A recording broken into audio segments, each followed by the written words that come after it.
ಇವಾಗ ನಾನು ಕಟೀಲು ದುರ್ಗ ಪರಮೇಶ್ವರಿ ದೇವಸ್ಥಾನಕ್ಕೆ ಬಂದಿದ್ದೀನಿ. ಅಲ್ಲಿದ್ದಾನಲ್ಲ ಕರ್ಕೊಂಡು ಹೋಗ್ತಾ ಇದ್ದಾನಲ್ಲ ನನ್ನ ಫ್ರೆಂಡ್ ಮಗ, ಅವ್ರ ಅಪ್ಪನೂ ಅಷ್ಟೇ PUC ಇದ್ದಾಗ ಹಂಗೆ ಕರ್ಕೊತಾ ಇದ್ದ.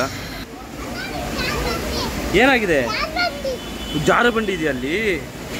ಹಾಂ, ನೋಡೋಣ, ಆಮೇಲೆ ಆಟ ಆಡೋಣ.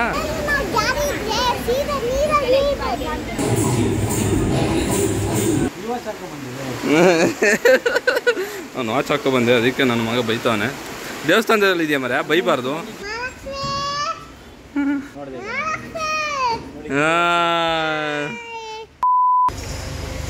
ನಮಸ್ತೆ ಗೆಳೆಯರೆ, ನಾನು ಯಕ್ಷಿತ್ ಗೌಡ ಮಾತಾಡ್ತಾ ಇದ್ದೀನಿ. ಇವಾಗ ನಾನು ಕಟೀಲು ದುರ್ಗ ಪರಮೇಶ್ವರಿ ದೇವಸ್ಥಾನಕ್ಕೆ ಬಂದಿದ್ದೀನಿ. ಮಂಗಳೂರು ಬಂದಿದ್ದೆ, ಹಾಗೆ ನನ್ನ ಸ್ನೇಹಿತರ ಜೊತೆ ಹಿಂಗೆ ಬಂದೆ.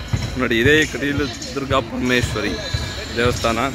ಅಲ್ಲಿದ್ದಾನಲ್ಲ ಕರ್ಕೊಂಡು ಹೋಗ್ತಾ ಇದ್ದಾನಲ್ಲ ನನ್ನ ಫ್ರೆಂಡ್ ಮಗ, ಅವ್ರ ಅಪ್ಪನೂ ಅಷ್ಟೇ PUC ಇದ್ದಾಗ ಹಂಗೆ ಕರ್ಕೊತಾ ಇದ್ದ ಹಾಸ್ಟೆಲಲ್ಲಿದ್ದಾಗ. ಈಗ ಅವ್ನು ಕರ್ಕೋತಾ ಇದ್ದಾನೆ. ಏನು ಮಾಡಲ್ಲ, ಜೀನ್ಸ್ ವರ್ಕ್ ಆಗುತ್ತೆ. ದೇವಸ್ಥಾನಕ್ಕೆ ಹೋಗಿ ಬರ್ತೀವಿ. ದೇವಸ್ಥಾನದಲ್ಲಿ ನಿಮಗೆ ದೇವಿದು ದರ್ಶನ ಮಾಡಿಕೊಂಡು ಬರ್ತೀವಿ.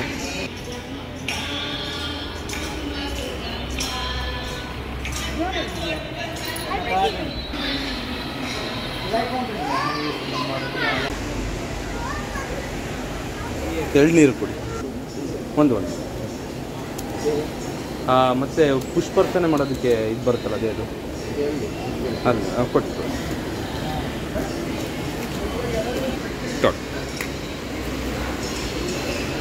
ಏನಕ್ಕೆ ಎಳ್ನೀರಿಟ್ಟು ಪೂಜೆ ಮಾಡೋದು? ಅಭಿಷೇಕ ಅಷ್ಟೇ, ಅಭಿಷೇಕ ಮಾಡೋದಕ್ಕೆ. ಹೌದು. ಎಂತದ ಶಿವಂ?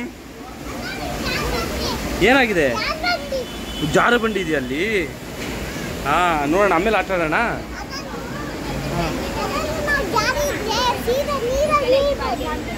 ಹೌದಾ?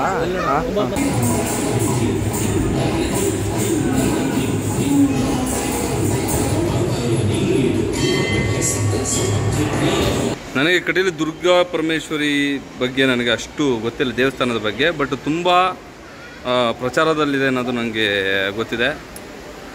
ನೋಡಿ, ಆನೆ ಅನ್ನಛತ್ರ, ನಂದಿನಿ ವಸತಿ ಗೃಹ, ಬ್ರಹ್ಮರಗುಂಡಿ, ಆನೆಲಾಯ, ಗೋಶಾಲೆ. ನಮ್ಮ ಹುಡುಗ ಕರ್ಕೊ ಹೋಗ್ತಾ ಇದ್ದಾನೆ, ನೋಡೋಣಂತೆ. ಹೋ. ಇದು ಯಾವ ನದಿ ಮಗ? ನದಿ ಹೆಸರು ನಂದಿನಿನ? ಎಲ್ಲಿ ಹುಟ್ಟುತ್ತೆ? ಹಾಂ, ನಾನು ವಾಚ್ ಹಾಕೋ ಬಂದೆ, ಅದಕ್ಕೆ ನನ್ನ ಮಗ ಬೈತಾವನೆ. ದೇವಸ್ಥಾನದಲ್ಲಿ ಇದೆಯಾ ಮರ, ಬೈಬಾರ್ದು. ಯಾರು? ಇರಲಿ ಬಿಡು, ಪರವಾಗಿಲ್ಲ. ಎಲ್ಲಿಗೆ ಬರೋದು? ಹಾಂ, ದನ ತೋರಿಸ್ತೀಯ ನನಗೆ? ನೋಡಿ, ಇದು ನೀನು, ನಿನ್ನ ಹತ್ರ ಮುಗ್ಧವಾಗಿದೆ, ಮುದ್ದಾಗಿ. ಇದು ಅಪ್ಪ.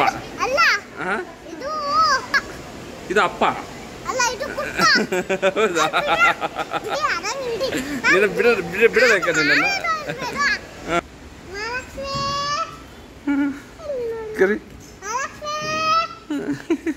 ಕರಿ ಜೋರಾಗಿ.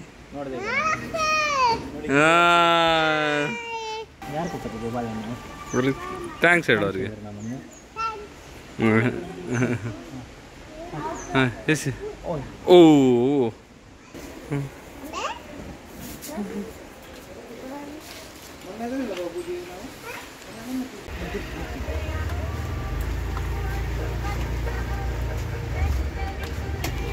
ನೀ ಕಾರ್ನ ಓಡಿಸ್ತೀಯ ಚೆನ್ನಾಗಿ?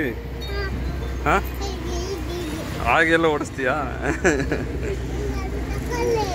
ಹಾಂ, ಹೌದಾ? ಚಟಪಟ ಅದು ಬೇಡ ನಿಂಗೆ? ಓಕೆ, ಈಗ ಸಾಕಲ್ಲ ರಿಮೋಟ್ ಕಾರ್ ನಿಂಗೆ? ಆಯ್ತು. ಇಲ್ಲಿಗೆ ನಮ್ಮ ಕಟೀಲು ದುರ್ಗಾ ಪರಮೇಶ್ವರಿ ಪಯಣ ಮುಕ್ತಾಯಗೊಳಿಸ್ತಾ ಇದ್ದೀವಿ. ಅದ್ಭುತವಾಗಿತ್ತು. ಎಲ್ಲರೂ ಬನ್ನಿ, ಎಲ್ಲ ಕಡೆಯಿಂದನೂ ಬನ್ನಿ ಅಂತ ಹೇಳ್ತಾ ಈ ವಿಡಿಯೋ ಮುಗಿಸ್ತಾ ಇದ್ದೀನಿ. ಇಲ್ಲಿ ನೋಡ್ತಾ ಇದ್ರಲ್ಲ, ಇವರು ನೆಕ್ಸ್ಟು ಎಲ್ಲ ಸಿನಿಮಾದಲ್ಲೂ ಮಿತ್ತಾರೆ ಅಂತ ಹೇಳ್ತಾ, ಜೈ ಹಿಂದ್, ಜೈ ಕರ್ನಾಟಕ. ಮತ್ತೆ